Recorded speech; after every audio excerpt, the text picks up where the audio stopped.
Be sure to stay tuned. We have a interview with a actual submariner.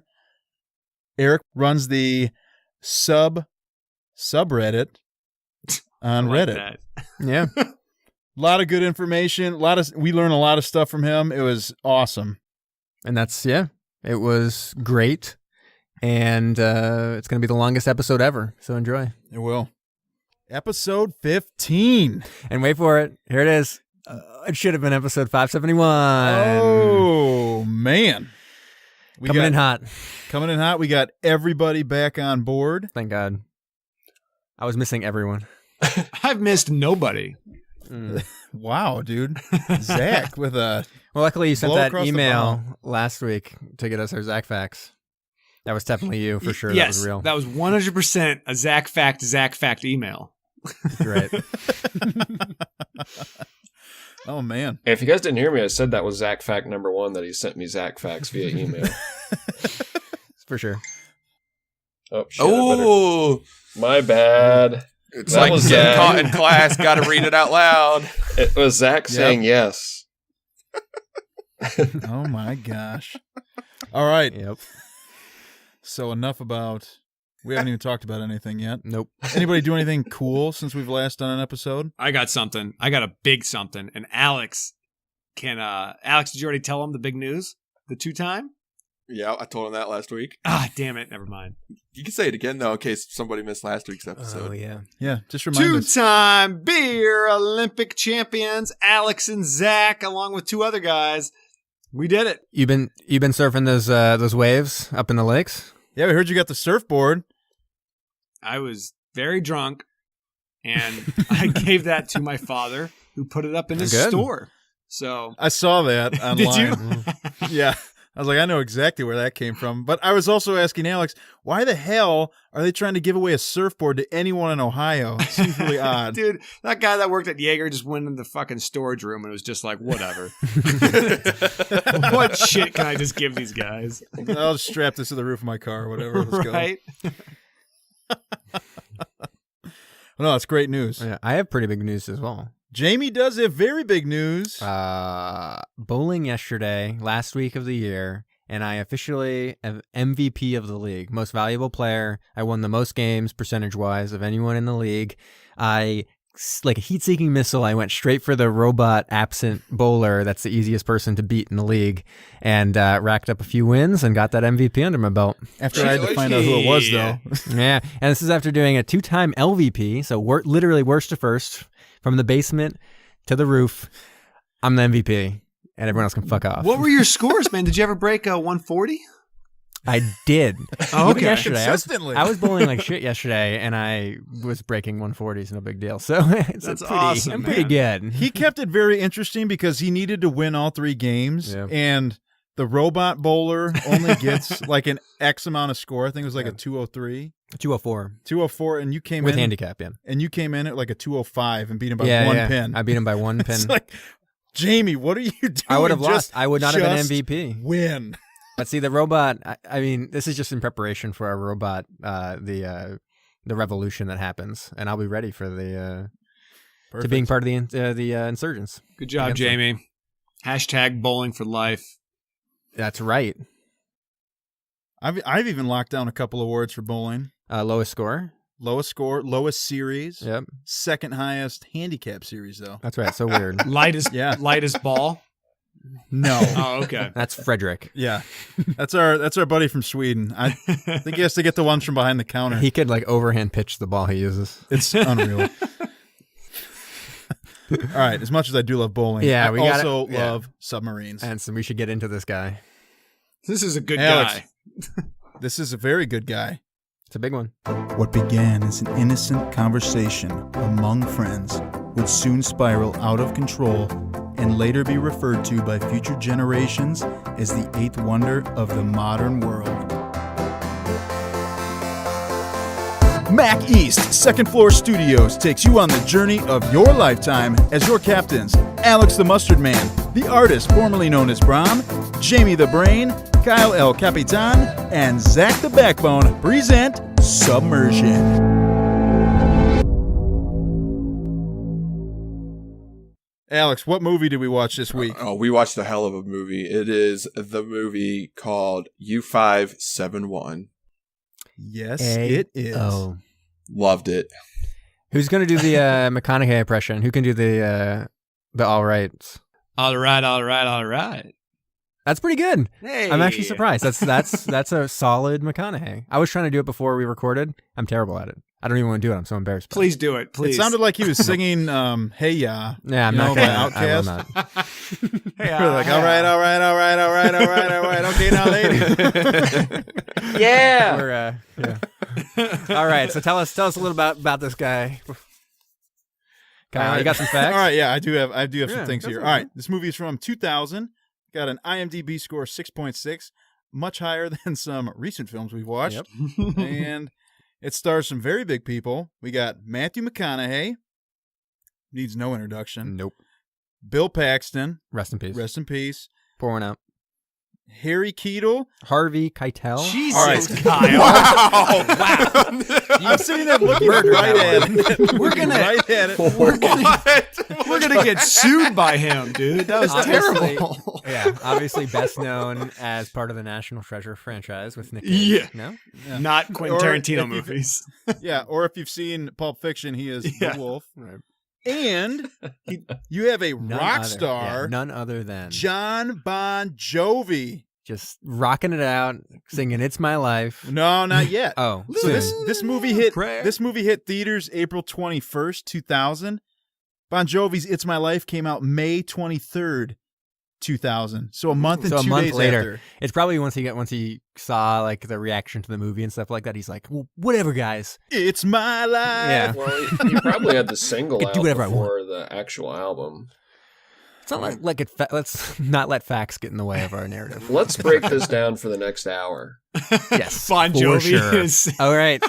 Time for I a didn't even little see recap him. of our U571. Oh, yeah, he's barely in it. He shows up. He's the guy who kind of shows up and is like, McConaughey, I thought you were going to get a promotion. And then they Or show him working the sonar a bunch. something. Yeah. All right. So shall we get into it? Lead the way. We shall. Okay. So how about you? I mean, you have a note here that I didn't even remember from the very beginning. Oh, okay. Yeah. So the film opens up with this kind of, text. We've seen that in a lot of Yeah. movies. It's just basically spelling out that there were a bunch of German U-boats in the North Atlantic crushing the Allied ships. Yeah. And then we jump right over to a U-boat, the aforementioned U-boat, and it literally is Allied crushing an Allied ship. It blows up the ship, it sinks, but then they kind of turn their periscope around, and there's a different ship coming at them. So they go crash dive, and they dive down, and they start to have Depth charges. depth charges. I guess blanking on depth charges when it's like the whole movie. Basically, is There's a lot of depth charge going on here. and yeah, so they start dropping depth charges, and they totally mess up the boat. And they kill everyone in the engine room. Engine room bursts into flames, and everyone dies. And so they don't even have any mechanics left on the boat. And so their engines are screwed up, and they don't have any mechanics. So they're basically floundering. But luckily for them, well, unluckily for the Americans, they think they've blown up the ship. So they kind of leave, and they leave the boat to kind of sit there. So they send out a distress, basically being, we can't move at all. Yeah, because they only...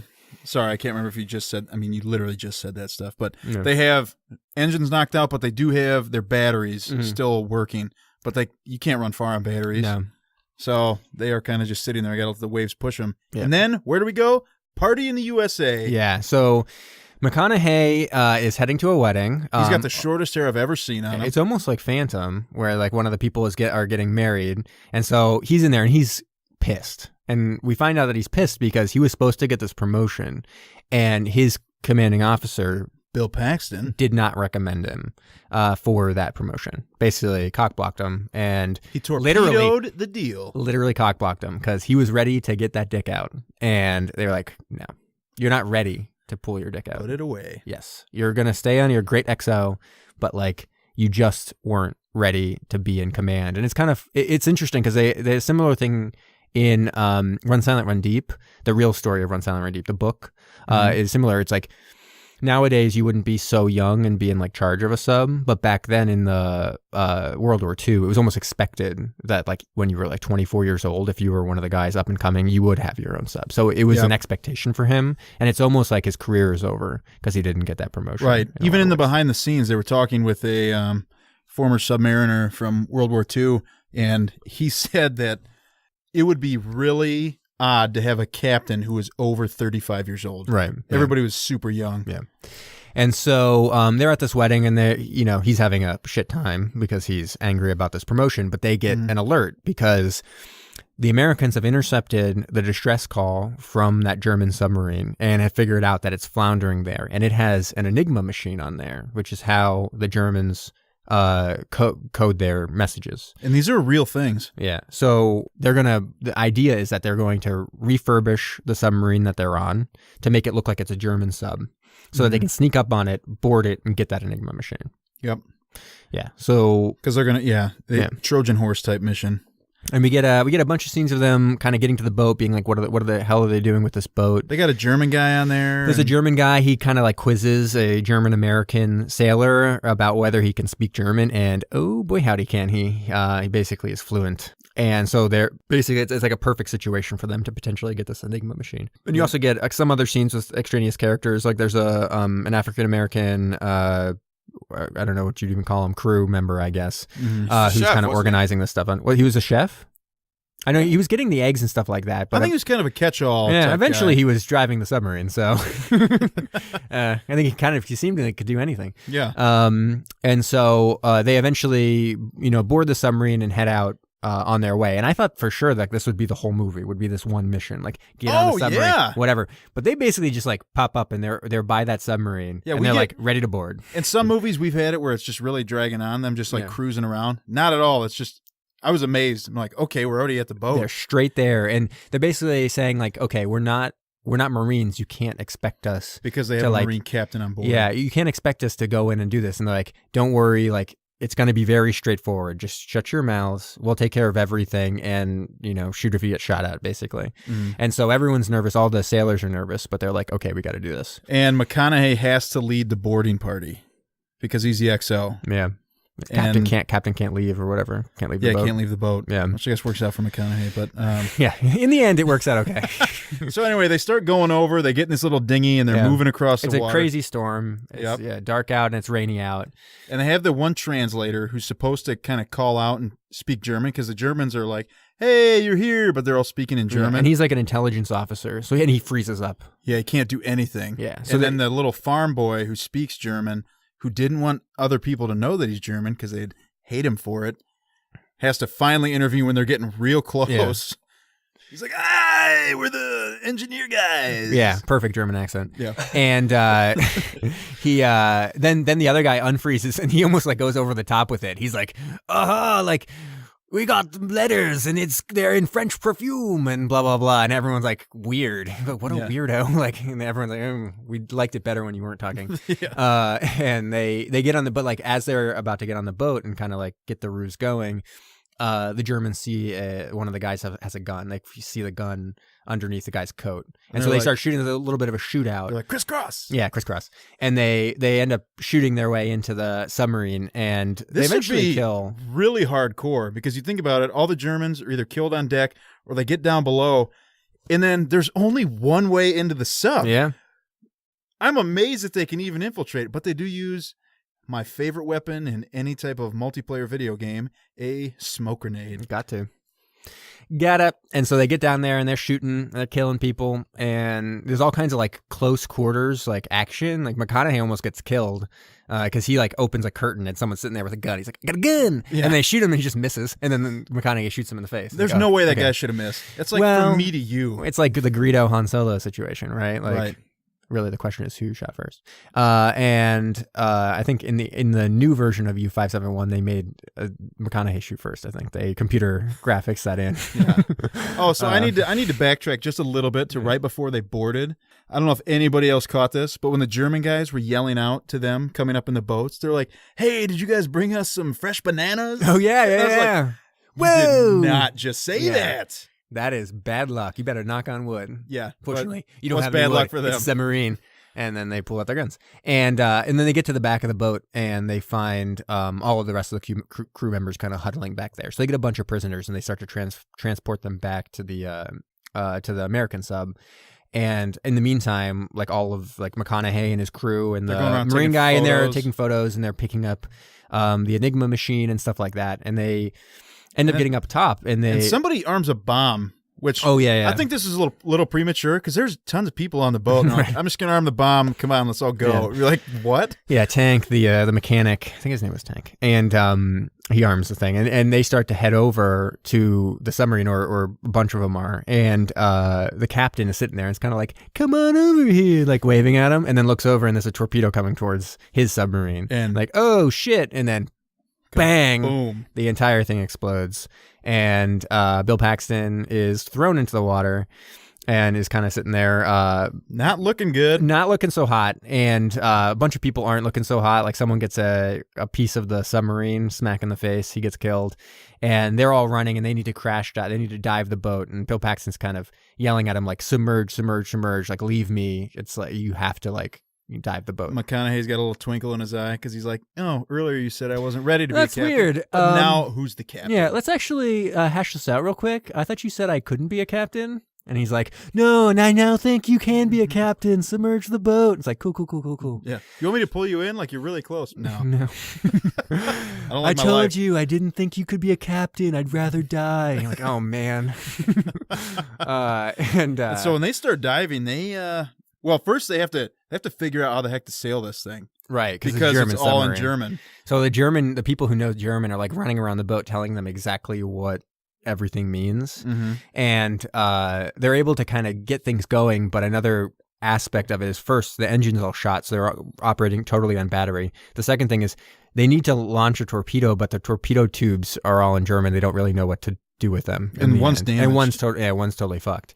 So, and now they're also being engaged by that other submarine. Yeah, the submarine that sunk, the American submarine, is coming after them. So there's a bunch of they're evading torpedoes. They're shooting torpedoes. They're able to get the German translator to tell them how to launch torpedoes. They launch some torpedoes, and everything's kind of missing. And in the end, they do like their one last shot. This last torpedo, other than the one that's broken, they launch off, and they're like, okay, I guess we're dead. We're gonna die now. And they end up getting the other submarine. And so they just light it up. Yeah. I mean, direct hit. Straight up. That German sub couldn't hit him for anything. There was even a part where like the prop on the torpedo scraped against the side of the sub. Oh yeah, like banged against it. Didn't get him. Nope.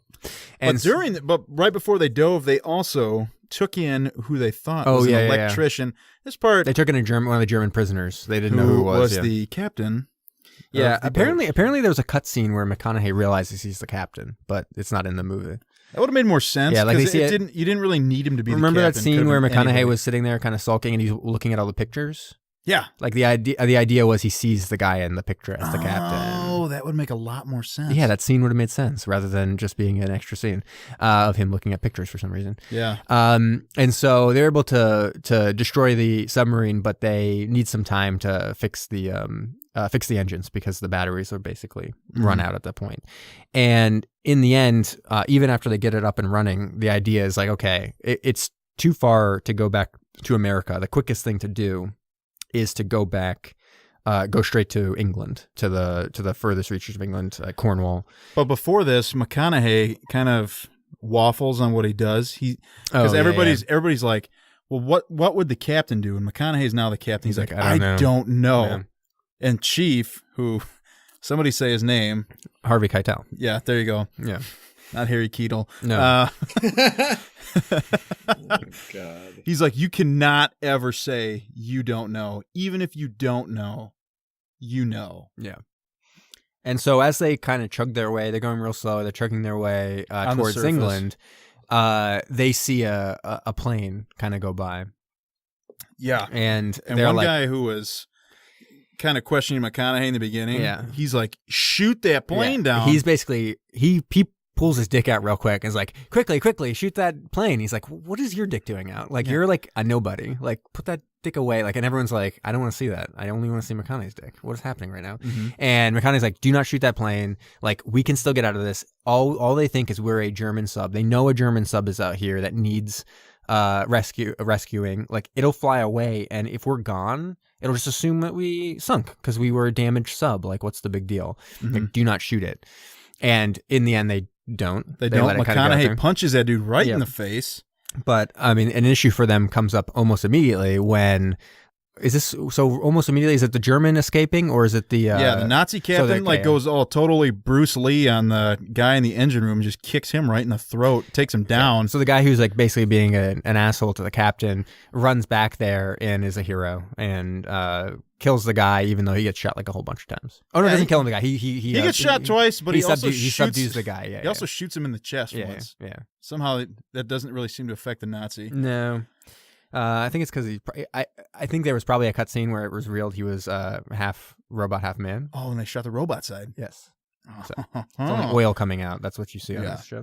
But anyway, so that plane flew back to the destroyer that it was scouting for, and now the boat is right on top of them. And here we get some pretty incredible action.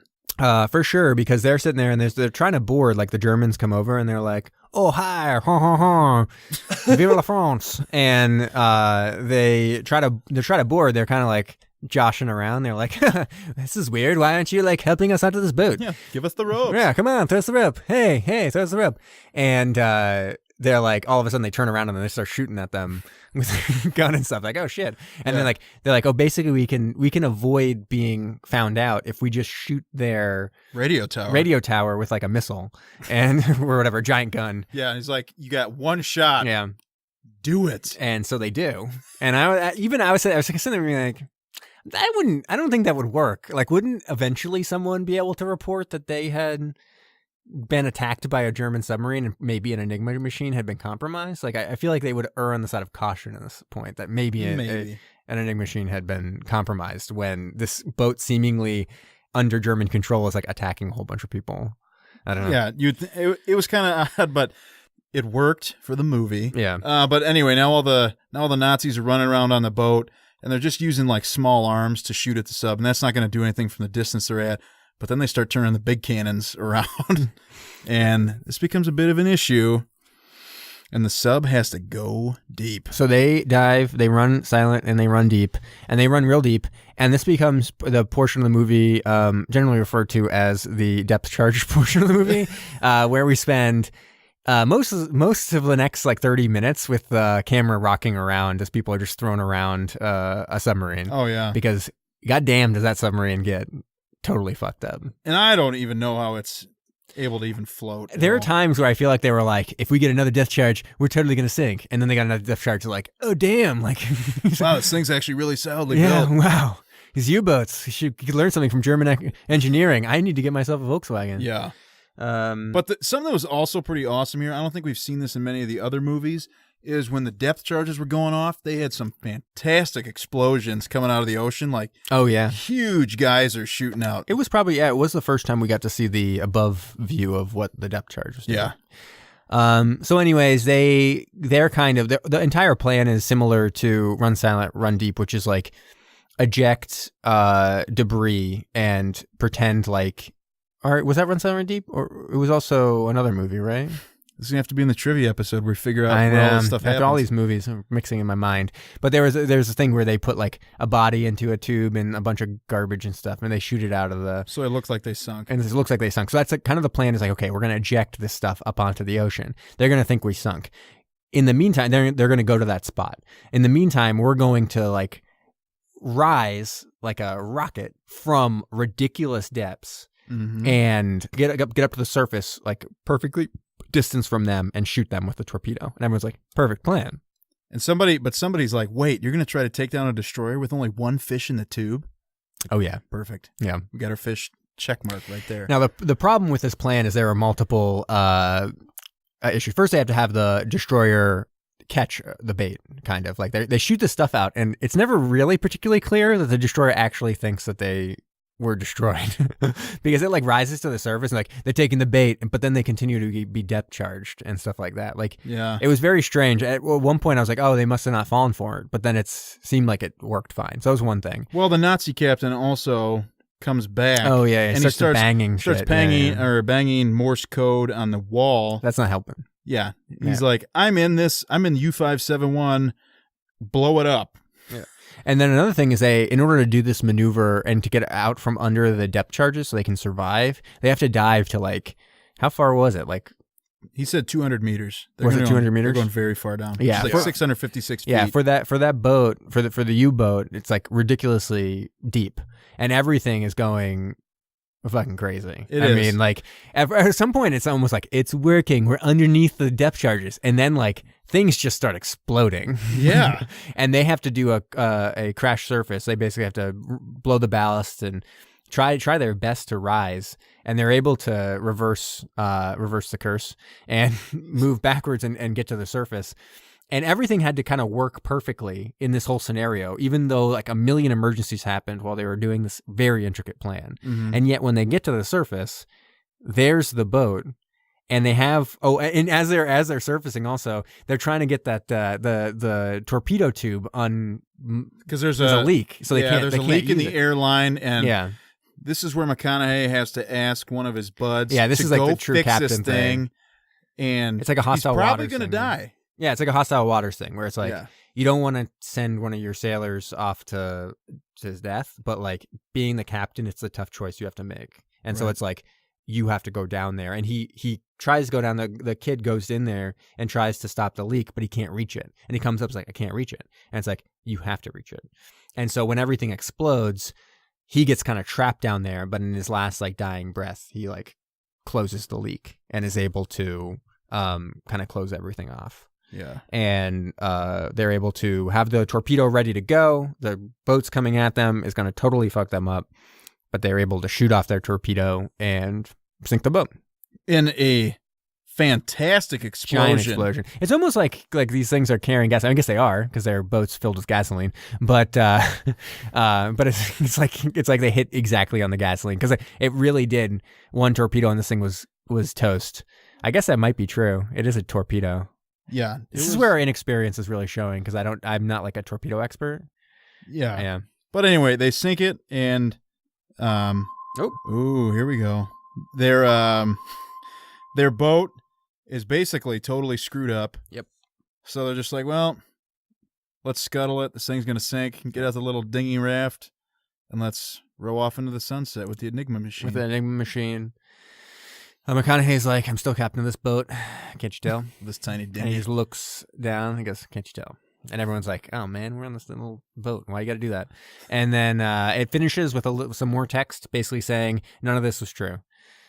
I mean, that's basically what it says. Yeah, it basically says, like, no, the Americans didn't actually capture Enigma Machine. Like, it was the UK who did it. And that, like, the U.S. really didn't even capture a U-boat until, like, 1944. So, like, everything you watched is a pile of shit. So don't worry about it.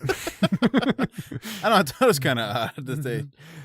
I mean, I guess they got to make it somewhat kind of true. Well, you'll see from the trivia why that happened. Yeah. Okay. Yeah. All right. Yeah. All right. So there we go. Let's get into some ratings here. Yeah, for sure. Let's see. Zach, it's been a while since you've done a rating, so I don't want to start off with you right away. You gotta shake off that rust. Thanks, guys. I appreciate you. Fucking. I'll let you go third. You're so kind. Brom, what do you think about this movie? All right. Oh, that's good. Is Matthew here? Come on. All right. Right? Okay, now, ladies. Close. Yeah. I want to see y'all on your baddest Stop. behavior. We're gonna have to pay for this. If you sing any more, we're paying for this. My bad. Ratings-wise, as you alluded to in the closing moments of the recap, none of this was true, which I was kind of bummed out to hear. If this was a true story or even based on a true story, it was very loosely based on a true story, I guess you could say, but the Americans were never involved in any of these missions, I guess, to reclaim the Enigma machines from the U-boats. So finding out that it was all fiction was kind of a letdown, but as a film, it had all the suspense, it had the action, and this was definitely one of the better submarine films we've seen to this point, and I'm going to give it a 7-incher. Very nice. Ooh, nice. All right, Alex, how about you? I liked it a lot. I'm going to give it like a 9 out of 12. Wow. I, for one, don't care about the historical accuracy of this. It's a Hollywood movie. Who cares? It doesn't matter to me at all. I was going through reading a lot of these reviews on IMDb, and everybody, like, they were apologizing to Britain because we stole something away from them. Like, who cares? Like, They stole our money. Taxation without representation. Yeah, right. exactly. There we go. Yeah, exactly. This is us getting them back, finally. Yeah, to all UK listeners, fuck you. It's like your brother. Yeah, it's mostly my brother. The story was okay. I didn't mind it. It didn't really seem like there were too many major like plot holes or something that didn't really make sense. It's pretty straightforward. They're going to another boat. Shit hits the fan, and they steal that same boat that they were trying to scuttle. So, I liked it. I like Alex's recap. That was actually much better than our recap. Yeah. The one thing that I would have liked to see was maybe just a little bit more Bill Paxton, just because I like him in general. But I agree. Other than that, I really liked it. Fighting scenes were awesome. I was literally on the edge of my seat for like 30 minutes. Like when they took their little dinghy over to the boat. Yeah, like that whole sequence right there where they're trying to go over to the boat again, the gunfight, and then they are immediately in a fight with another submarine. Like that was all really tense for like 30 minutes straight, and I liked it. So, yep, that's my rating, 9 out of 12. Awesome. And you won't apologize for it. Okay. Good. You should not. I Zach, agree. we're on to you. Dude, God, this is going to sound a lot like Alex, but I loved this movie. This was great. This was a great sub movie. It had so much stuff that we've already had, but just better because the actors were better. And I don't give a shit about the historical context either. I don't care about true stories. I like Matthew McConaughey. I'm going to give it, what did Alex give it? A 9.5? A 9. I'm going to give it a 10. Oh, you got a 10. Because it wasn't that long either. It was like under 2 hours, and that's under 2 hours. Perfect for me. That way you can put it up to 3x speed, and you can get out in like 40 minutes. I put it on at work, and I finished it, and I'm like, this is great. You're on the toilet at work finishing that movie, no problem. It was good. I liked. I'm going to sit here and repeat Alex. So I'm not going to repeat Alex. I liked it. It was good, and just a 10-incher. All right. Solid. Jamie, how about you? I'm going to bring this one back down to earth. This is a little bit of a... but, I enjoyed the movie. It's very, very well made. Like, a very well-made film. Mm-hmm. But I thought it was a very Hollywoodized film. I'm going to give it a 7.5. Okay. 7.5. I just felt like a lot of the situations were a little bit ridiculous, particularly when they saw the plane and the German destroyer, and basically were like, we have to shoot that radio tower, then everything's gonna be fine. And I was like, that plan doesn't make sense. Like, what's going on? There's like 1 million people on that boat. Like, what's happening right now? Like, you're not gonna keep the secret at all. Like, that plane could easily go and radio to someone or fly somewhere or whatever. Like, there's just a bunch of stuff like that where I felt like it was really stretching a little bit of that Hollywood suspension of disbelief that you have to have. Whereas something like Crimson Tide, which is also, by all accounts, totally unbelievable, is isolated enough and not outside of the sub world that you can kind of suspend the disbelief and be like, okay, this happened on this sub, even though it's totally ridiculous. Nothing like this would happen or whatever. And, there's a lot of coincidences and stuff like that in that movie. But, I kind of laughed a little bit a couple times, and that hurt its score for me. Because you laughed? Because I laughed at unintentional comedy. Oh, okay. Yeah. And then for me, I'm going to be about the same page with you on this, Jamie. I'm going to go with 7.5. I liked it. Yeah. We got straight into the action, which I liked. That's true. Yeah. Which was pretty cool. I might even up my rating. I think this could be another one like K-19 where we're like underestimating a little bit because of the expectation of what we wanted out of it. Mm-hmm. I do think this made me appreciate K-19 a little bit more, so maybe another film in the future will make me appreciate this more, because this makes me look at K-19 and be like, they really tried to say something true, like to what happened and what it was, and even though it maybe wasn't always the most exciting or most suspenseful, they didn't kind of fall down that rabbit hole of like making it totally ridiculous a little bit. Mm-hmm. So I don't know. Somehow that just convinced me. I'm gonna bump mine to an 8. There we go. Yeah, see, they Nice, convinced me too, Kyle. because the thing is like I do love the sub action and stuff like that. Yeah, the sub action's good. It's great. The firefights that they get into with the It's Nazis good. Yeah, immediately yeah. taking on, like Alex said, the tension when they're going over there in the dinghies. That was crazy.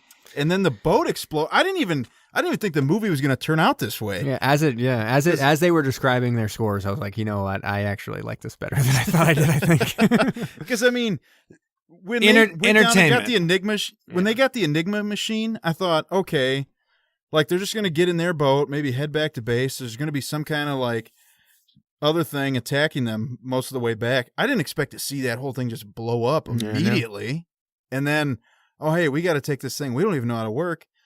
It's going to be a little rough. Cool movie though. yeah, pretty good. I mean, our scores are a little all over the place, but Brown with the lowest. I know. I think it's because he had to go first. Kick that guy off the fucking podcast. I don't even know who Brom is, to tell you the truth. I thought I knew who he was. I don't Sorry, even know guys. who you are anymore. I'll go back to the old intro and just remove him. Yeah, good. It's like Gilligan's Island, just and the rest. And the rest. All right. Okay, before we move on from this movie, I got to get some trivia going. So History Channel did a review of this movie, as I think they do with a lot of like war movies that come out. And it aired soon after its release. It included a German World War II U-boat commander as part of the review, which seems crazy. Like an like an actual Nazi? Or no, I guess Where was he living? Yeah, it would have been an actual Nazi. I don't know. You'd think he would have not be in jail somewhere or something. Maybe. I don't know. Well, if he's in another nation, they might Yeah. look more So at the end of the kindly on that. show, he was asked the opinion of the authenticity of the movie. His response was, they got one thing right. There were U-boats in the North Atlantic. In a 2006 interview, BBC Radio 4's the film program, the co-writer David Ayer said he didn't feel good about portraying that it was just the Americans that captured the Enigma machine, and he was actually of British. His grandparents served with the British during World War II. Wait, the co-writer, of the movie. and then he wrote his grandparents out of it. Yeah, exactly. That's what he's saying. He's like, my grandparents wouldn't have been particularly happy about the fact that I downplayed their like role in the war or whatever. Well, we all make compromises for paychecks. Yeah. So in reality, the submarine U-571 was never captured. Submarines U-559 and U-110 were captured with the code books, but that was by the British Navy 4 months before the U.S. even entered the war. U-570, however, was captured in late 1941 by Britain near Iceland, and deployed as the HMS Graf until early 1944, used to fool German ships and submarines and then destroy them by surprise. So, and all the text added at the end of the film were added because of angry responses the film got due to those inaccuracies. So that was after, I guess, some viewings. Probably they wanted to show it off to people who knew submarines, and they were like, what the fuck is this? They had to add that. Okay. We would have been livid if we were doing this podcast at the time. That's true. We would have been rip shit. We were like, are you kidding me? Yeah. First of all, U-571 was never captured. I'm walking out of this movie. The only submarine. Where's Ed Harris, damn it? I know Ed Harris captured a U-boat. For real. The only submarine the U.S. actually captured was U-505, and it's on exhibit in Chicago at the Museum of Science and Industry. No way. It's the only German submarine in the United States and now a national memorial for American soldiers. Co-writer and director Jonathan Mostow was inspired to do the film after touring the World War II submarine USS Pompanino. Now, does that ring a bell for anyone, USS Pompanino? I think it should, Alex. He doesn't know it. Kyle, what I is hear it? clicking at a keyboard. That wasn't me typing. That's the boat that you took a tour of, Alex. Yeah. No, it's not. Is it not? San Francisco, California. It's on display in San Francisco, California, and it was a submarine that was used in down periscope. So That is not the represents submarine Stingray. I You did went a on. different one. Shoot, that's right. Well, anyways, I thought you would recognize that. You look in your eye made me think that you knew that was down periscope boat. Well, I also watched the behind the scenes thing, so I thought you were going something there. Nope. It was the tour only cost $2. Great. Guys, while we're on this topic, I wanted to share, I forgot about it. I actually got to do, for work, I got to do signage for a battleship, USS North Carolina. Is this a battleship podcast? I'm confused. All right, fuck me, guys. Go on. Ben, I liked it. Ben. Okay. But we got to, I got to design it, and we fabricated. It was actually a quick turnaround. They needed some signage in place to honor the veterans. I guess they just did some renovations on it, and so I got some signs on a battleship now down in North Carolina. Dude, that's awesome. Are you gonna go there, get a photo with the signs you made? Do it. If I'm in the area, I definitely would stop by. I mean, And then stop by a submarine maybe too. yeah, I'll do my best. So the movie represents one of the few World War II submarine movies that has won an Academy Award. So it was just one Oscar for special effects. So the movie, or maybe sound editing. I can't remember which one. I think it was sound editing. I remember reading that. Wait, those are two different things. Yeah, but I'm saying that all the movies that have won Oscars for submarine movies have all won it for special effects or sound editing, and that's Crash Dive from 1943, The Enemy Below in 1957, Torpedo Run 1958, and then U-571 in 2000. And then The Hunt for Red October in 1990, which is not a World War II submarine movie, also won an Oscar, but for it also won one of those Oscars. And then a partially submarine movie, 49th Parallel from 1941, won actually Best Original Story, so a screenplay award. Really? Yep. And then my last trivia, it's a lot of trivia for this one. Edward Norton was set for the part in the film before bailing. Because he had the opportunity to make his directorial debut with Keeping the Faith. And then Michael Douglas, Kirk Douglas' son, Yes. was the original choice for the lead. Matthew McConaughey stepped in the lead role when Michael Douglas left the production in order to make Wonder Boys, a 2000 film Wonder Boys. Michael Douglas would have been way too old. Yeah, probably. It would have been real weird.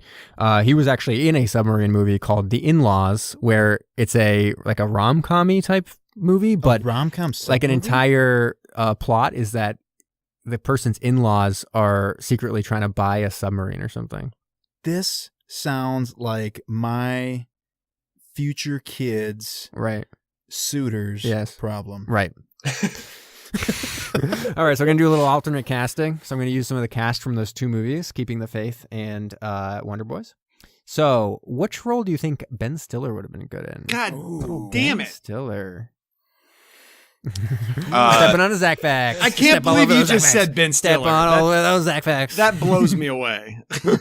So alternate casting, who do you think Ben Stiller would have been good at? The guy that has to shut off the air pipes that dies.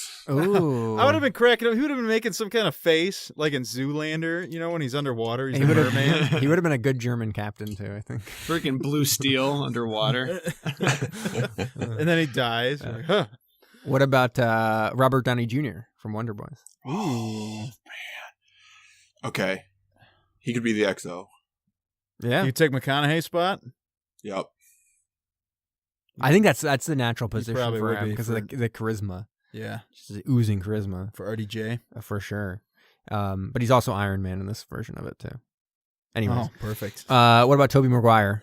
Tobey Maguire. Okay, I take back my first answer. Yeah, he's the guy who tries to shut off the water, right? Dying. Yeah. Yeah, he's trying to shut the leak off. He's like Rabbit or whatever the guy's name was. Rabbit, get over here. It's Tobey Maguire, like same person basically. Well, then who do you put Ben Stiller as? The mechanic. Yeah, the American mechanic is a possibility. He could also have been like the Marine or the translator or something like that. Oh yeah, okay. Like the translator would have been kind of a funny one. What about Katie Holmes from Wonder Boys? Katie Holmes. Tough choice. Who do you put it? What are you? Nazi. Nazi captain. Good idea. And then last but not least, certainly not least, what about Ed Harris? I would make Ed Harris Bill Paxton. Harvey Keitel. No, Harvey Keitel. Yeah, for sure. I think it's hard. The only thing with Harvey Keitel is he kind of comes off not like you want him to be like a hero, badass kind of person, right? Mm-hmm. So do you want him to die like the captain, but kind of still be a hero a little bit? Like that's pretty good. Or do you want him to be the kind of the guy who's like a subordinate? So he has to tell like McConaughey, like you got to do your job. You guys talking about Harry Keitel? Yes, Harry Keitel. Sorry. Why? Why? Why do you? So that's the kind of thing. Either you lose Ed Harris early, or you have him kind of be a subordinate rather than the badass that he is. I want him to be the captain. Now I'm thinking about it because I need that long greasy dick to get out for a second at least. Oh, greasy dicks. Yeah.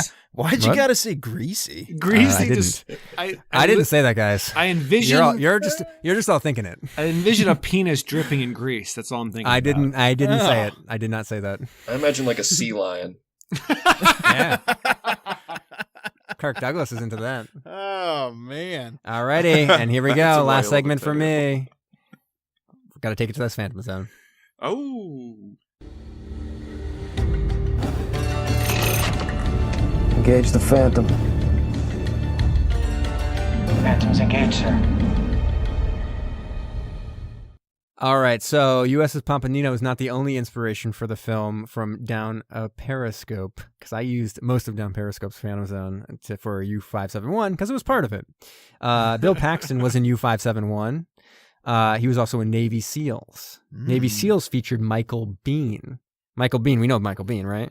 Yeah, I've heard that name a million times from... Because he is in one of our movies we watched, The Abyss, where he was a crazy person. Oh, yes. He was a crazy Marine in The Abyss. And The Abyss obviously features someone that can go a complete circle around and eventually come back to... Yeah. Or just Ed Harris. Yeah. Oh, Ed Harris. That's right. Yeah, Ed Harris and Chris Phantom. Perfect. Yep. Wow. All right. Super easy. No big deal. Don't worry about it. Jamie's stretching his wings out full span. If you guys never met very me, but I proud. actually was born with wings.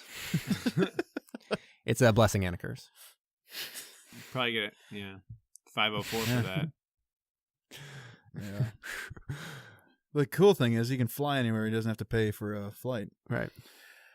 All right. Sorry, that was a bad joke. It was not very good. It's pretty bad. Anyway, let's get in. It's world wide. Woo! It's now my favorite segment. now. Ooh. I'm like way into it now. Dude, this is actually pretty cool. Subs worldwide. So the actual boats from history, the ones that were first captured by the UK, that contain the Enigma device, which is real, and the code books, are the Who's debating if the Enigma Machine was real? Yeah, no one's It's the debating second that. time you've said that. Yeah. Well, I'm just letting everybody know. Interesting fact, fun fact, guys. My grandfather worked in the division that made that computer that cracked those codes in England. Really? During the war, yeah. He was an intelligence officer. Part of the That's pretty imitation crazy. game. He Did was, he- yeah. He Did he worked meet in Alan that Turing? division. Is your Yeah, grandfather Alan Turing? He is not, but he would have met him. He wasn't one of the code breakers. He wasn't one of the scientists or whatever, but he worked as like support for that group. That's cool. Yeah. That's better than where I thought you were going to be or go. I thought you were going to say he invented the Enigma machine. No, It's he like, did not invent the Oh goodness! But if you go to that spot in England where they made that machine, you can find a desk where my grandfather's name is carved into like the desk or whatever. That's awesome. Yeah. That's really cool. All right, so all that aside, so the Enigma machine is real. The U-boat Type 7C submarines, that's the ones that were captured. These were obviously Germany's favorite type of submarines, especially the Type C, because there were 568 of them commissioned from 1940 to 1945 in a 5-year span. Wow. Yeah. Yeah. They were making like a submarine like every few days, basically. It's ridiculous. And the Type 7s in general, there's a bunch of variants, but overall there were 703 of these things built. So you got the Type A, there were 10 built. That's basically just first generation. Type B, there's 24 of those. That's just second gen, some upgrades. Type C is, they modified the B class to include active sonar and a couple mechanical upgrades. They have the C41, which is basically the C, but it has a stronger hull so it can go deeper. And then you got the Type C42, which was planned to dive twice as deep as the 41. But they actually had 164 of those things planned to be made, but then the Type 21 was going to come out, so they just canceled all that order. You got the Type 7D, which is a mine lane sub, and the Type 7F, which there were 4 of these made, and they're supply subs. So this is mainly about the Type 7C. The first one built, you guys will appreciate this, was the U-69. Oh, yeah. And out of these 703 subs that were made, there is only one of them preserved, which has got to be that one in Chicago then. These were actually based off of designs of Germany's World War I subs, the type UB3 and the type UG. And so something that's kind of goofy here was they were designed by a Dutch company, but it was a dummy corporation that Germany set up to work around the Treaty of Versailles. Sweet. So why not? Let's see here. So let's get into some of the specs of these things. They're diesel electric. They have two 6-cylinder, 4-stroke engines generating 3,200 horsepower. And their electric motor, when they're submerged, can generate 750 horsepower. These are 220 feet, 6 inches long. When they're surfaced, they can cruise around at 7.7 knots or 20.4 miles per hour. When they're submerged, they can go 8 knots or 9.2 miles an hour. Their effective range when they're surfaced is 8,700 nautical miles. Wow. When they're submerged is 90 nautical miles. Only 90? Yeah. That's weird. So you said, wow, about the 87. That actually was one of their biggest limiting factors with these. Oh, really? They couldn't go far enough. Oh, so 8,700 is not that much. Yeah, like they couldn't, effectively police our eastern seaboard.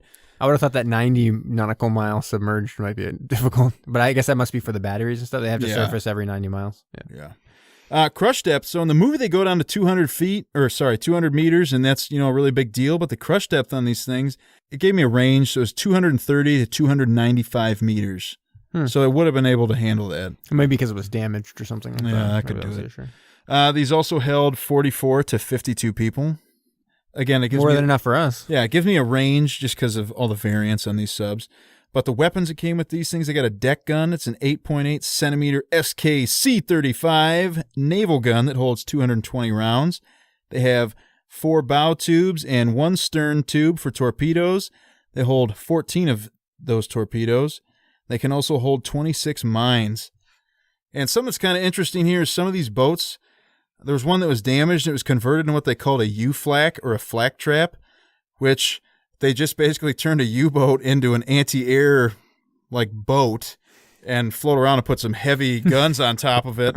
And eventually they were like, well, this is screwed up, and they just converted them all back to normal submarines. But we will see another one of these boats, the U-96, in a movie we have coming up a lot later called Das Boot. Which might be the longest episode we ever record, unless it really is like a movie where they just float around for 2 hours. And we're like, yeah, they floated around for 2 hours. Could be. That's most of the recap. It's really floating around. The recap takes 15 minutes. And that's Subs Worldwide. There we go. That's it. It's my new favorite segment. Cool. I really like it. I think Alex. Oh, sorry. What were you saying? It sounds like a really cool thing to convert a sub into just a floating anti-air gun. That's pretty cool.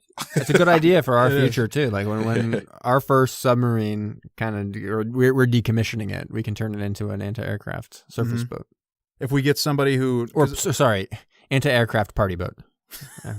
Did it say if those things could still submerge like that? I think they could submerge, but they weren't really. They're not meant to cruise around all the time. Right. So the anti-aircraft guns are so heavy. That would put a ton of weight on it. Yeah. Goodness. That's pretty cool, though. It is. I agree. Alex, you got any sub news for us? Nothing too terribly crazy. What was the movie we watched a couple weeks ago where they were trying to break through the ice? There was that thriller I really liked. Ice Station Zebra. Ice Station Zebra. ISZ, come on. Well, I found a news article today that the U.S. Navy is using their submarines for drills up in the Arctic. And Ice X-18, baby. They are breaking through the ice, and I found a video of it. Pretty cool. Long story short, they had several submarines breaking through 16 inches of ice, no sweat, going right through it. So nice. I thought that was pretty cool. It's a typical video. It's just a submarine coming out of it, but it's still pretty cool. Just typical video I watch. Submarine coming out of ice is fine. Some other articles, the same thing's still going on over Europe with that one guy that killed the reporter. They just keep finding that. Yeah. He just keeps lying. Nothing. Who cares? I think they don't have the death penalty over there anyway, so I don't know why they're even bothering with all this. He'll get 10 years in jail and back at it again. Well, no, that's not true. He'll probably get 20 years in jail, but deemed insane, which means that in 20 years they'll turn around and be like, you're still insane, 20 more years. So it's like a renewable sentence. And then I found another article. Some guy must be out there really bored, and this one was clickbait to me. Said submarine dogfight: America's Virginia class versus Russia's new Yeltsin submarine. Who wins? So it's a couple exactly a couple page article. He's just going over some of the good technology we have, some of the technology the Russians have, which one's better, and who wins. I could let you guys read it, but if you want me to spoil it, I can. What do you guys want? Dude, You go want ahead me to and spoil it, man. This Yeah, is like spoil it. Spoil it. that Spoil show it. that used to be Deadliest Warrior or something. Oh yeah, just puts two of them up against each other in like a simulation, see Yeah. who wins. Yeah, it's pretty much what this guy did, just without the computers. Just with his mind. Anyways, long story short, he said it'd be a pretty close battle, but he says the American Virginia class would come out on top because it has better sonar, I think is what he said, and is able to move a little bit faster. He said in terms of weapons, both sides have about the same sort of armament, so it doesn't really matter. So it's just about who can get away from each other first. Wow. Or move quickest to each other. And then the next article I have, I'm going to keep it real quick for you guys. I just thought this one was funny. 7 people were arrested down at a new U.S. nuclear sub base down in Georgia. Did you see this one too, Zach? No, I thought that was a joke. No. 7 protesters really got arrested because they were protesting on MLK Day. Or excuse me, the day that he died, his 50th anniversary just the other day. Mm-hmm. Basically, they were armed with hammers, crime tape, and baby bottles containing their own blood. And they were Catholics, and they described themselves as plowsharers. And they think that nuclear weapons are illegal and immoral, so the Army just went ahead and arrested them. Wait. Navy. Did they say that? Wait, how did this relate to MLK? They did it. They did it on his assassination day, the 50th Oh, that's it? assassination day. Yeah. Okay. Fun fact, by the way. So my grandfather was good friends with Martin Luther King and actually had his apartment tapped following his death because Coretta Scott King was staying there. No big deal. Don't worry about it. Anyways, different news. Different news also was Yellow Submarine getting re-released, right? In July. Yeah. So it's going to be actually out in theaters for us to potentially watch. I saw a poster for that. Yeah. I think we're all going to need to get some mushrooms before we go to that thing. What kind of mushrooms, Kyle? I would not recommend that to any of our listeners. Portobello's. Right. Portobello mushrooms? I like those. You can get those at Kroger for a discount.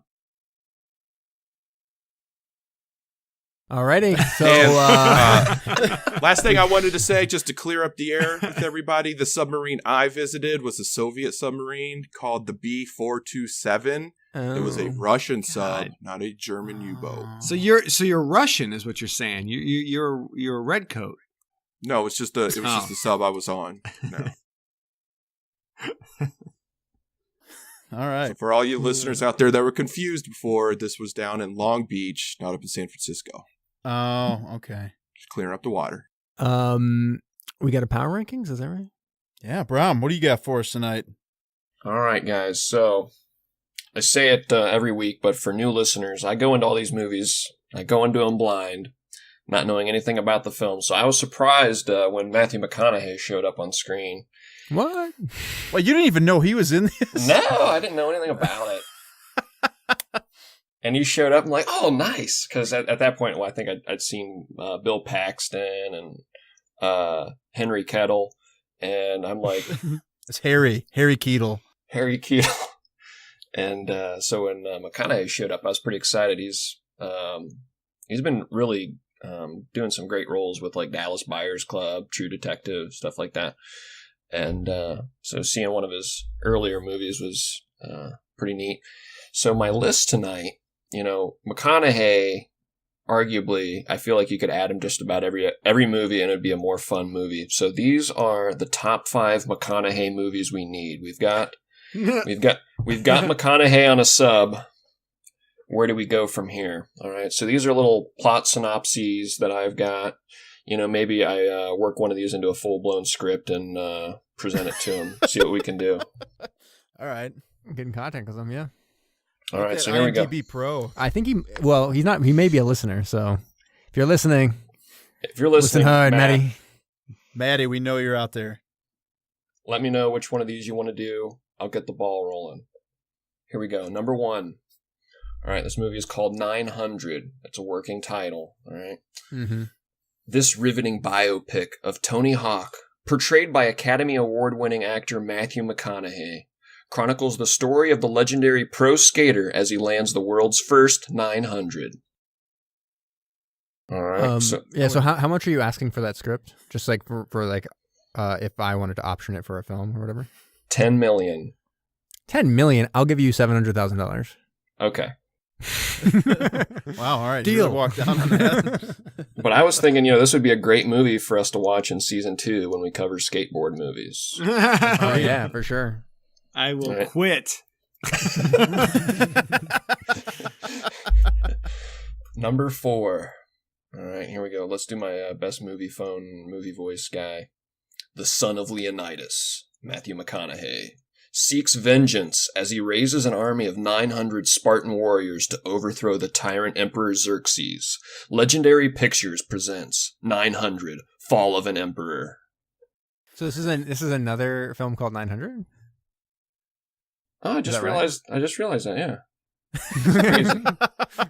Interesting. Weird how that worked out. Yeah. Also great for season 9, fictional Greek period pieces. Season 9. Right, yeah. Yeah. The Along struggle. with epic movie. That's Perfect. Number 3. In the not-so-distant future, sentient alien overlords seek to enslave and devour all life on Earth. Determined to save his family, one man hatches a plan to distract the monstrous subjugators. An idea so crazy it might just work. Superstar professional bowler Willie Marsh, portrayed by Academy Award winner Matthew McConaughey, intends to bowl a perfect 900 series and blow everybody's freaking minds. Yes. Scot-Free Studios presents 900. interesting. This is the one I want to buy. Yeah, this... As soon as you said bowling, Jamie and I locked eyes. We're like, solid gold. Yes. This 100% is the one. For sure. Perfect That'd be good for for season bowling. 5. Is that Season 5 bowling five? movies, yeah. I feel like it may have been season 4. I can't remember. Yeah. Another thing for the trivia episode. Which Yeah. seasons have we said we were going to do?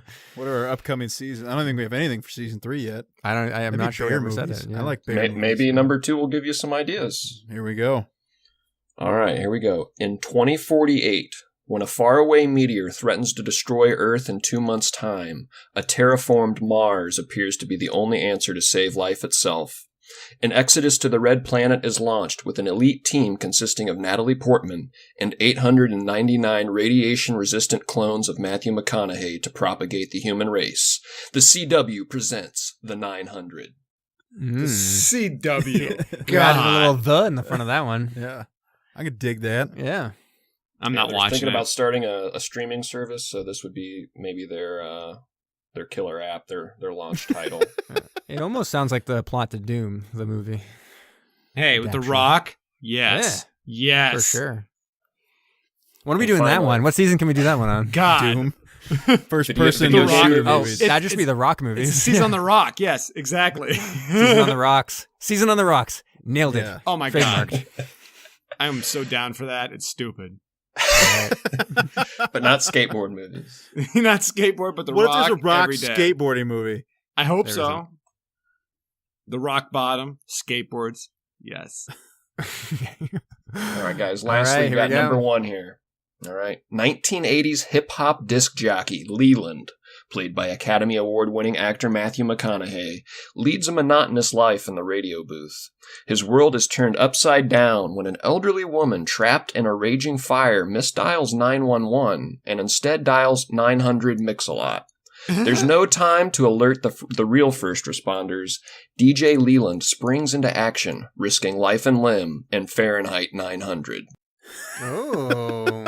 Now we're talking. That was weird because you kind of zigged and then you zagged Yeah. real quick. Like you were like, oh, she dialed 900 Mix-a-Lot, but it's Fahrenheit 900, like the heat, like the temperature. Mm-hmm. I got you. I'm aware. It's pretty crazy. I got you hook, line, and sinker there, Jamie. Oh yeah. So that's for fire movies like Firestorm starring Howie Long and Backdraft and that one that just came out, Never the Something or whatever with people in it. And Sure, very descriptive. Firebirds and all those ones. There's an actual like Fahrenheit 451's actually on the IMDb page today.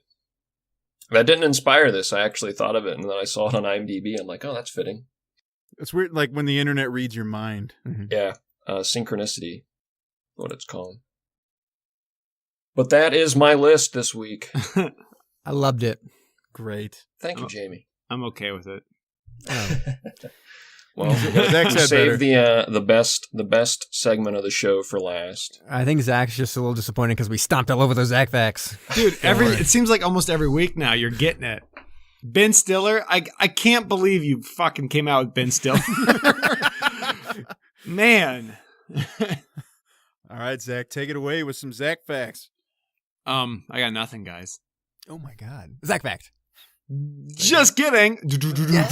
Oh! Zac Facts, it's Zac Facts. When you're going down, get some Zac Facts. When you're going down. Okay. That's your new intro music. Yeah, I'm gonna just cut it out. Cut that and paste it all the time. Yeah. We will lose listeners if that's it. No one's listening by Zach, this point. was that a Always Sunny reference? No, I'm drinking a bottle of wine and I just did that. So actually, now that's your thing. I just drank a bottle of wine. I did that. Zac Facts. Do it. I am going to clear this up though. I did type these up after I drank a bottle of wine. Clutch. Here we go. U571 Zac Facts. All right. For everyone out there that's excited, I hope you are.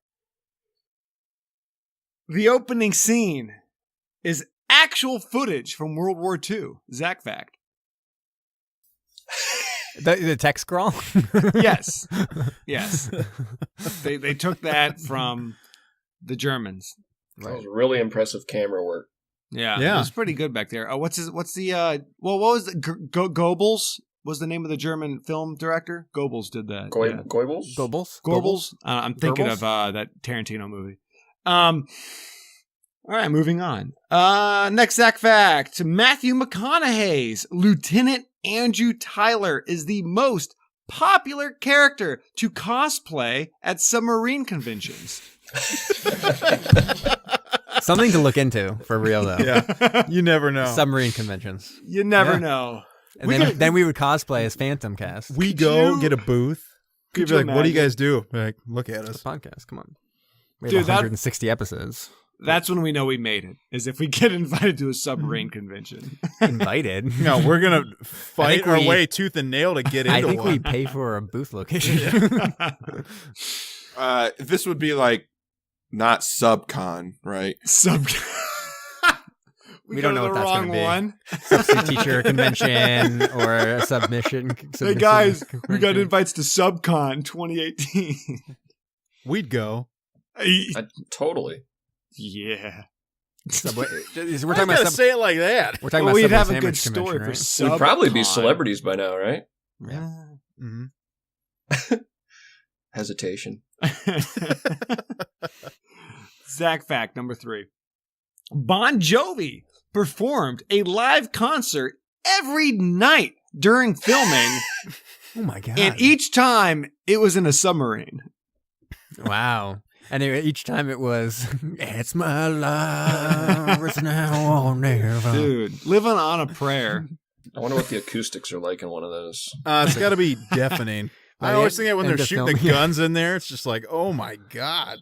I thought the filming, same they're thing, just Kyle. so sick of Bon Jovi concerts. God damn it. Another Bon Jovi concert. Nobody wants to listen to you, Bon.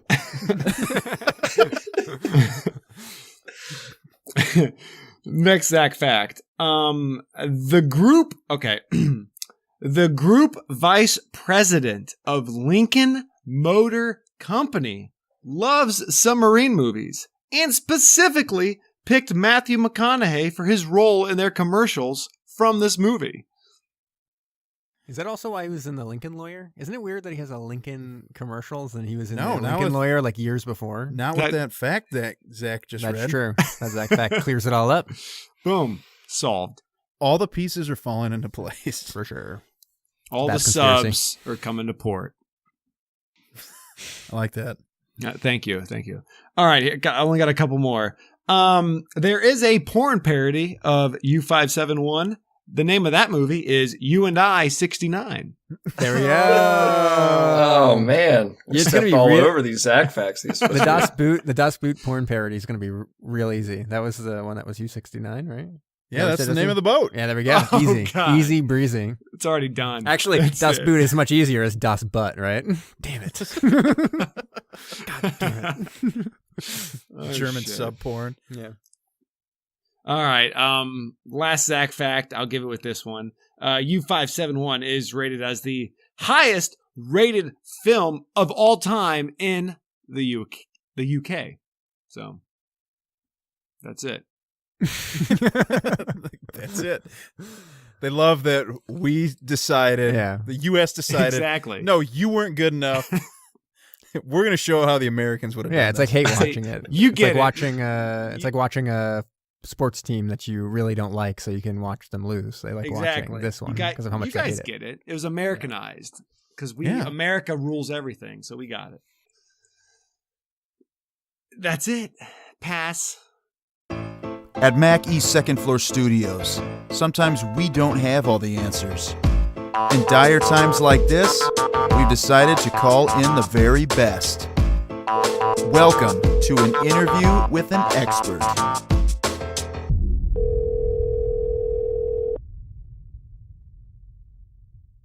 You guys mind if I cuss? Is that like a thing? Dude, go for it. Have you heard me on the podcast? Sorry, man. I'm a sailor. It is what it is. That's right. That's what they say about the inaccuracies of the submarine movies is a lot the cussing when they have sailors cussing. They're like, no. Oh, yeah, there's not a whole lot of that in the movies. Well, no, they mentioned that in I think Crimson Tide. Crimson Tide, they have they're swearing on the submarine and like online they're like, no way. Really? That's not allowed? Not on the movies. I mean, we cuss all the time. Oh, okay. All right. Okay. I was going to say, come on, that's got to be allowed on the boat. That seems I don't know. ridiculous. Yeah, there are a few spots where they will like record audio, and you shouldn't say certain things, but cussing is definitely not one of those. Okay. Oh, okay. Gotcha. All right. Alrighty. So, tonight is a very special night. We have a very special guest with us on this episode.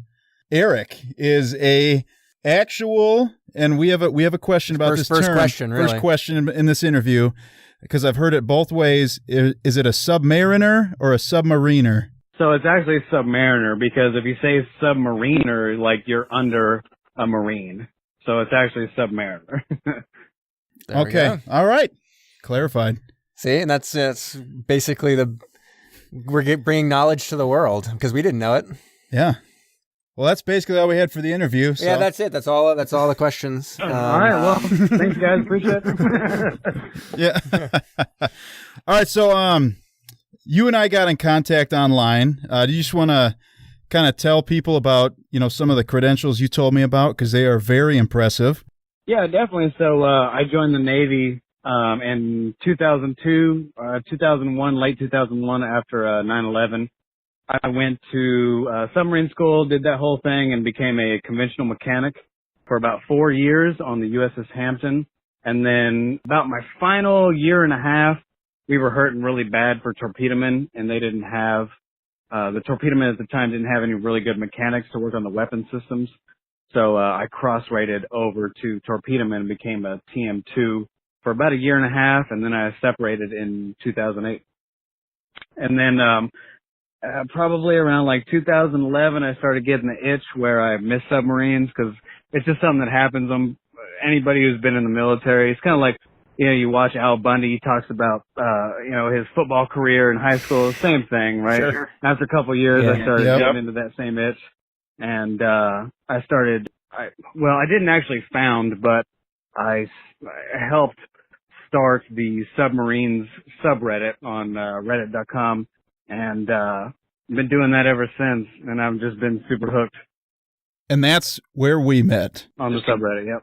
Yep. Yeah, exactly. I mean, that's incredible. I'm sure if you've listened to any episodes of ours, you can tell that we have nowhere near the amount of experience you do with submarines. Yeah, specifically no experience. Yeah, I've definitely listened to you. Probably like, what is wrong with these guys?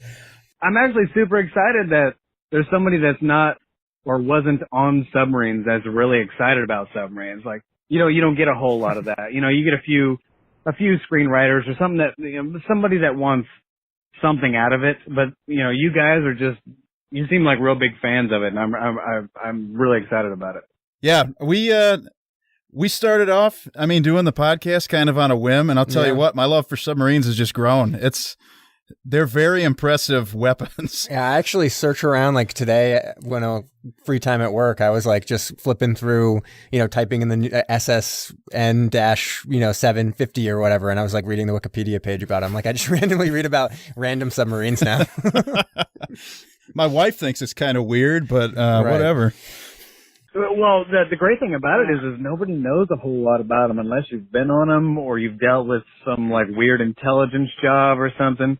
So you're definitely in a niche that's new to the community. And I am the same, and I really enjoyed it. I'm having a good time so far. Glad to hear that. So we're gonna start off. We got a couple questions here for you, just to kind of help us and all of our listeners learn more about actual submarines, because what we see in the movies probably isn't necessarily true. We got a couple questions about stuff, and we just want to see what your take on it is. So let's see. We already talked about what submarine you're on. You already described your role. So this actually came up today. I was watching behind the scenes on the movie U-571, and they said, granted this is a World War II movie, but they said that every submariner has to be trained in every position on the sub. Is that still true today? No, not necessarily every position, but you have to have general knowledge of every position. That's part of getting your dolphins. So whenever you get qualified in submarines, you have to go to essentially every watchstander and learn about what they do and what their basic systems are and basic theory and stuff like that. So you can you get an overall understanding of how everything works, because submarines, even when they're nuclear, they're so small that you don't have anybody to specifically fight fires or specifically do this one thing. Like when you're on a surface boat, like a carrier, you got 5,000 people. You got a whole division of damage control people. Like that's their actual job. They are de-seamen, and all they do is fight fires and stuff. Well, we don't have nothing like that. We have mechanics and electricians and electronics people and sonar techs, and so we utilize those people to fight fires. So, that makes sense. You can't have a whole lot of extra bodies down below. Right. So you try to make everybody as utility as possible. I guess just generally, what is life like on a submarine? I get that question a lot. And the way I try to describe it is, imagine trying to live on an airplane for months at a time. You're in a weird spot that you can't get out of, and you're eating food that you don't really have a choice over, and you're doing things that you don't really know what the fuck is going on. So it's, I would say living on an airplane / prison for a long time. Oh man. Yeah. And just so like being in such close proximity to a whole bunch of people, do most people get along, or is it kind of, you get along because you have to get along a little bit? I think it's a combination of both. I think it's a majority of guys that really want to get along and we have a good time together.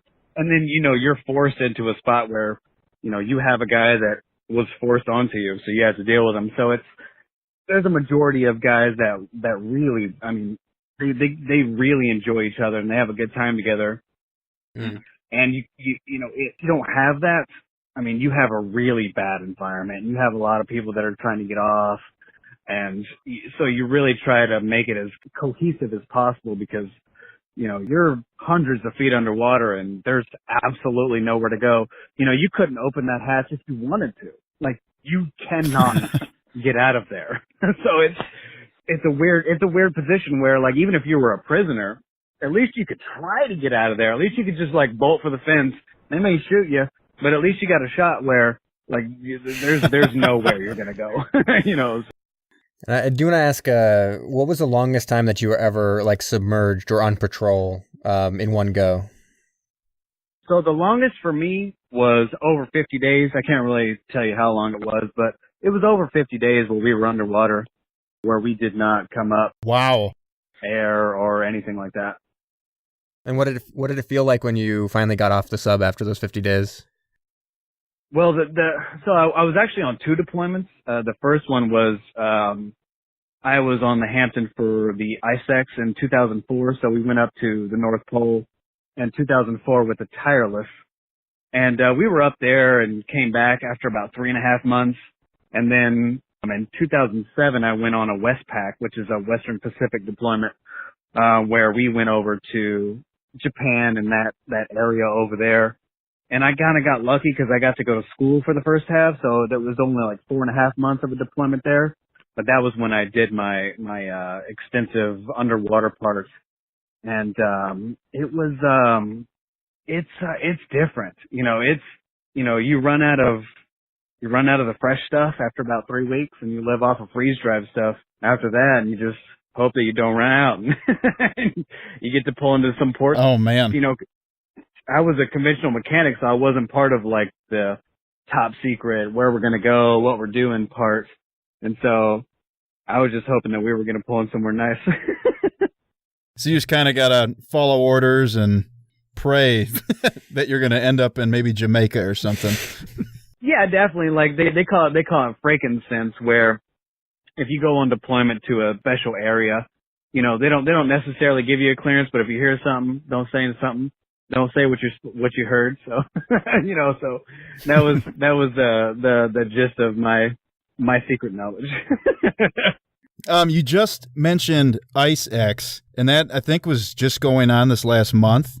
Do you want to elaborate for our listeners on a little bit more of what that entails?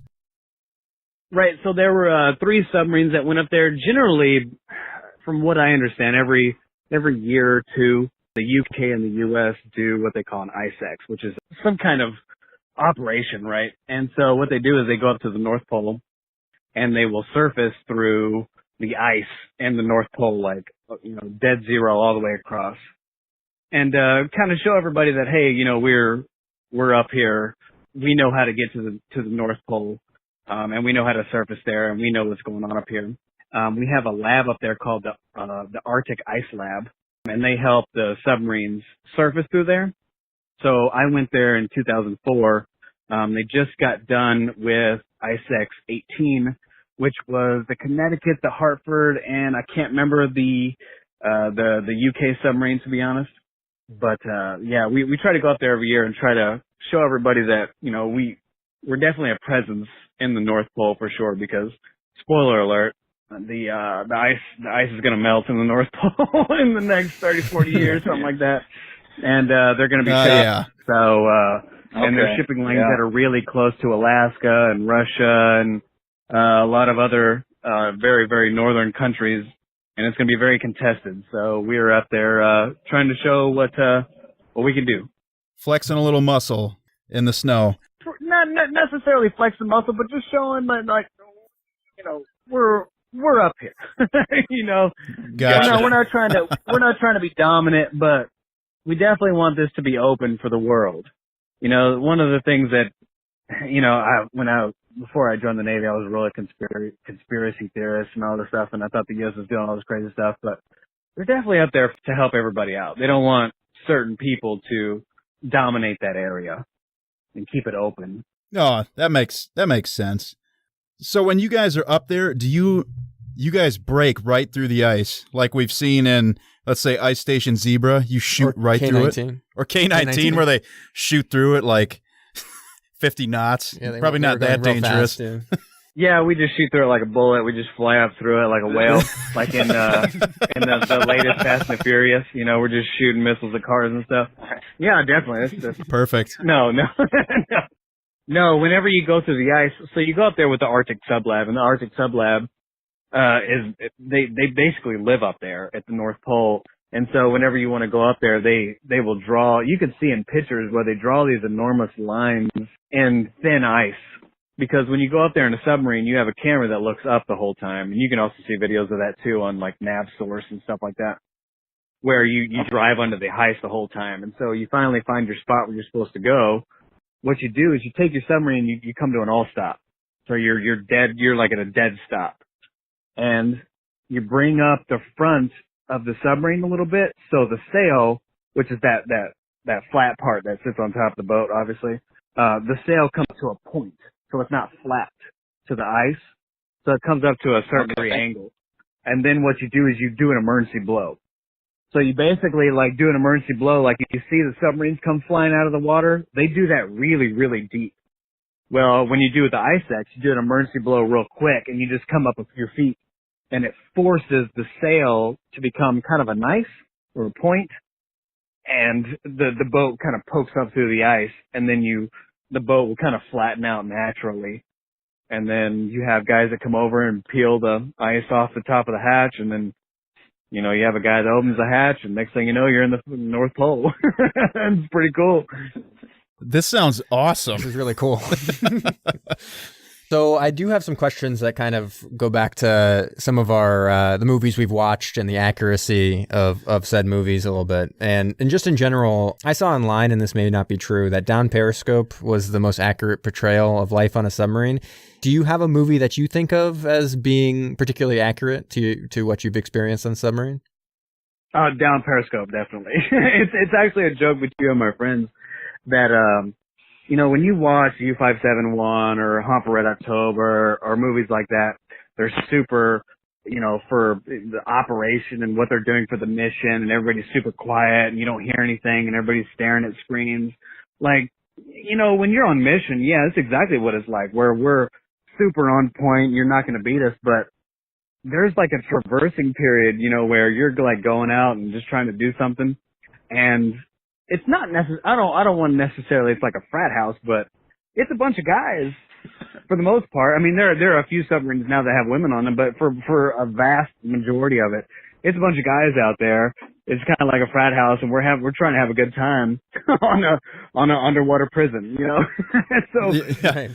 Not lose your minds down there. Yeah, we make jokes with each other, and we play pranks on each other, and we try to have a good time, and you know, especially the guys that are in your division. You know, I was an A-ganger, which is an auxiliaryman, so I was a conventional mechanic. So I basically dealt with anything that wasn't weapons or nuclear or steam. And I mean, that's all we did. I mean, that's all we did was play pranks on people and on each other, and we tried to have the best time we could because you're in a rough spot, man. And it's not necessarily prison. I don't want to say it's that, because you have freedom to walk around and do all these things and, you know, be cool with everybody else, but you're in a really weird spot that you have to make a weird life out of for months at a time. You know, there's certain submarines that go on deployments for 8 months at a time, you know, like, and you're not going to see your family or your kids, or, you know, it gets really rough. So you have to make the best of what you got. Even if you have a guy that seems like an idiot and you would never talk to that guy, and you would never want to ever associate with yourself with that guy whatsoever. Well, you have to at this point. And he may be the guy that puts that fire out that saves your life, or puts that hydraulic rupture out that saves your life. And there's really nothing you can do at this point. Like, you have to make the best of the situation you're given. Yeah, it's like me and Kyle. Like, I'm just stuck with him here. There's nothing he can do. No. So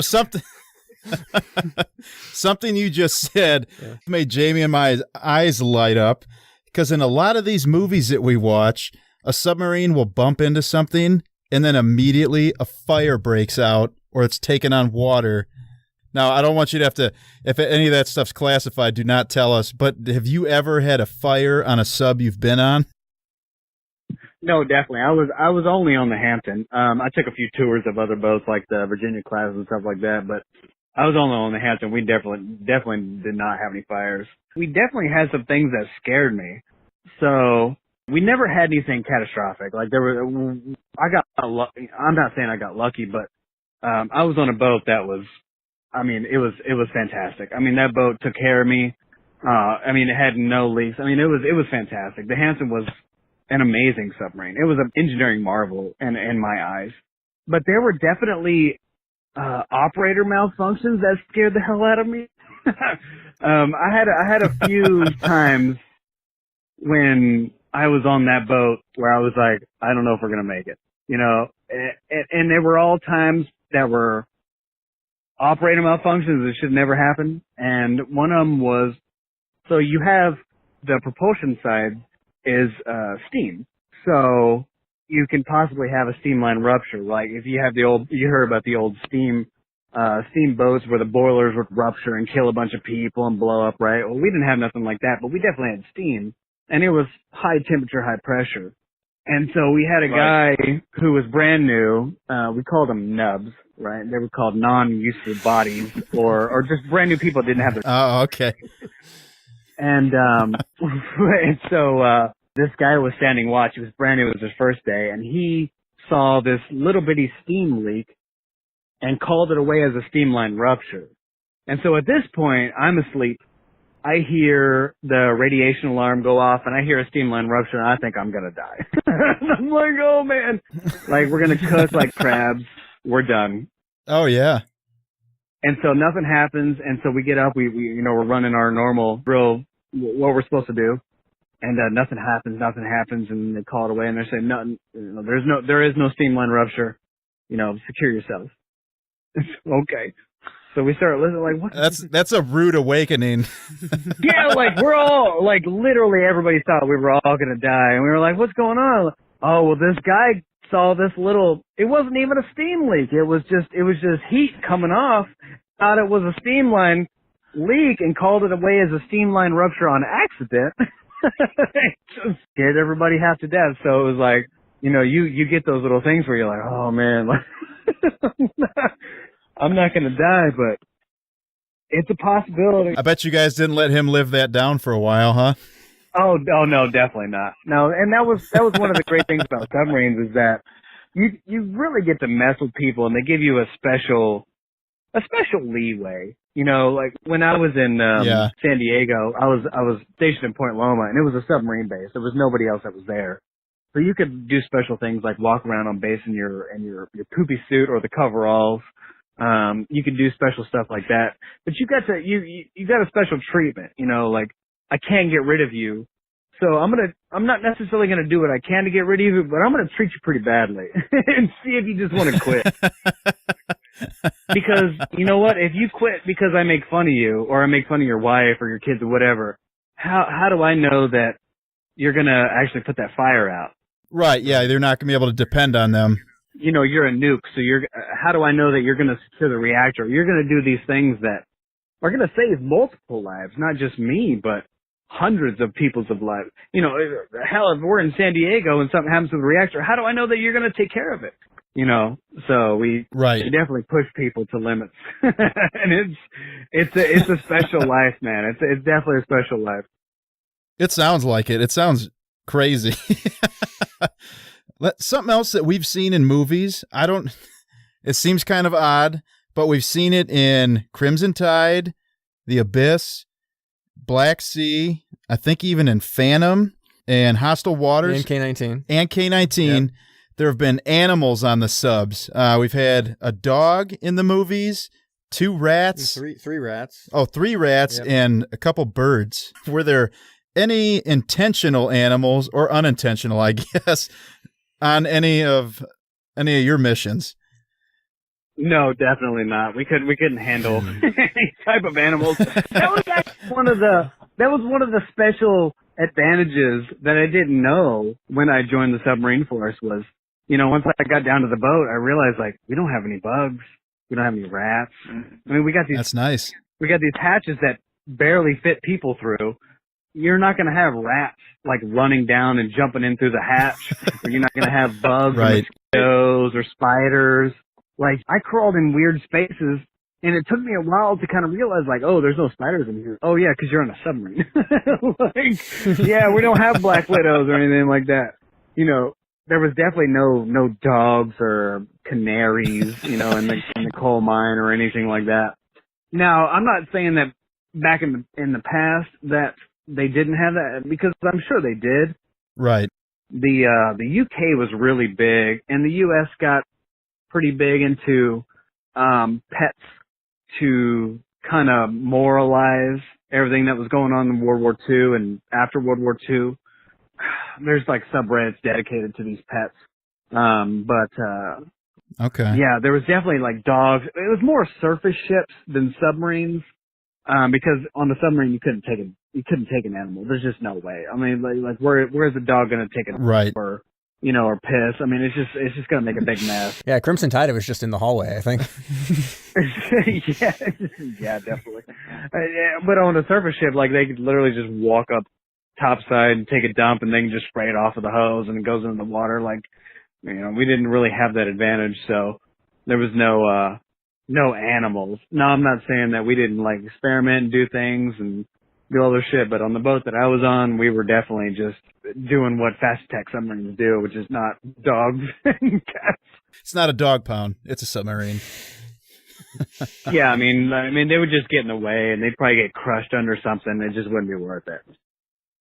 Yeah. So, and then the way our podcast started really was about someone's top 3 submarine films. I mean, granted, he'd only watched 3 submarine films at the time, but what are your 3 top submarine films? I mean, my favorite is obviously Down Periscope. I think that it gives everybody a unique view into what it's like being in such a weird spot in your life. And I mean, you know, they were on a diesel submarine, so they were in a weird spot, and they were trying to do this weird mission. But I mean, that's kind of what it is. I mean, you're in a really weird place with a bunch of weird people, like Harlan Williams. he's screaming whale sounds. You know, like when it comes down to what the actual majority of the life is like, Down Periscope is perfect. Now, when it comes to the actual mission, I think that Hunt for October is probably the best, other than like they're going to underwater mountains and caves and all this weird shit.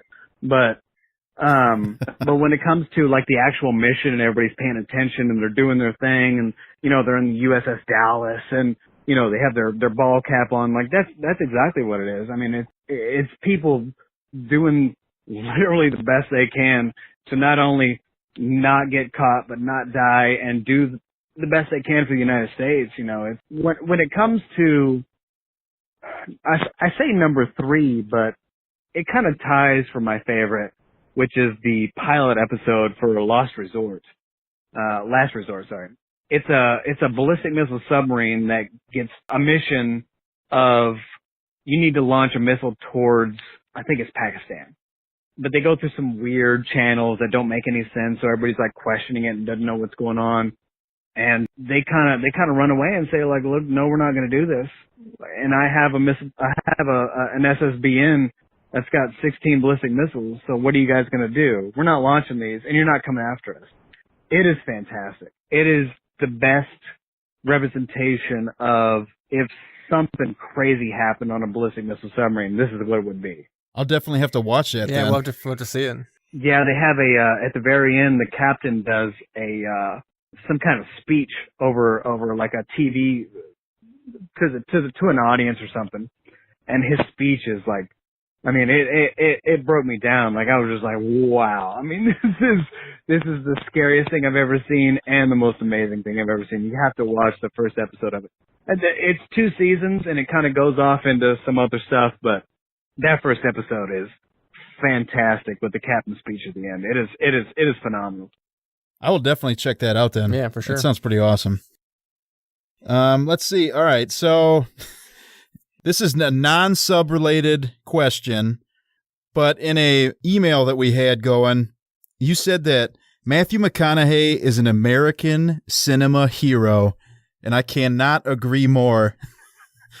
What is your favorite Matthew McConaughey movie? Oh man, all right. I mean, oh man, I love him all. Man, he's great. Like if anybody could be an American cinema actor, like who wouldn't want to be Matthew McConaughey? Come on now. I mean, he was in fantastic movies. He was. It's true. I mean, he was just himself. Like he was himself. He was doing great stuff. I mean, I can't imagine what his life is like in general, in real life. I mean. Yeah, Jamie said it's probably pretty good.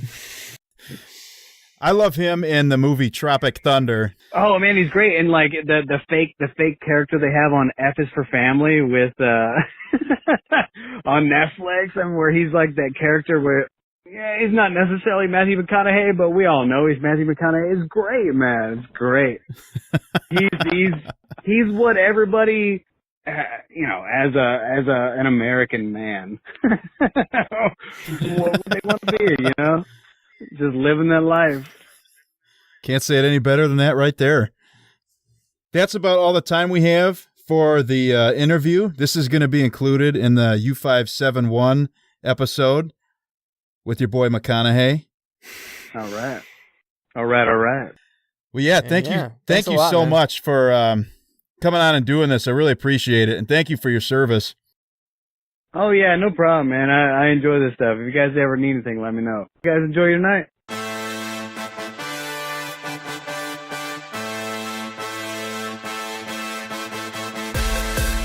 Thanks for listening to Submersion. Find us on SoundCloud and follow us on Facebook, Instagram, and Twitter.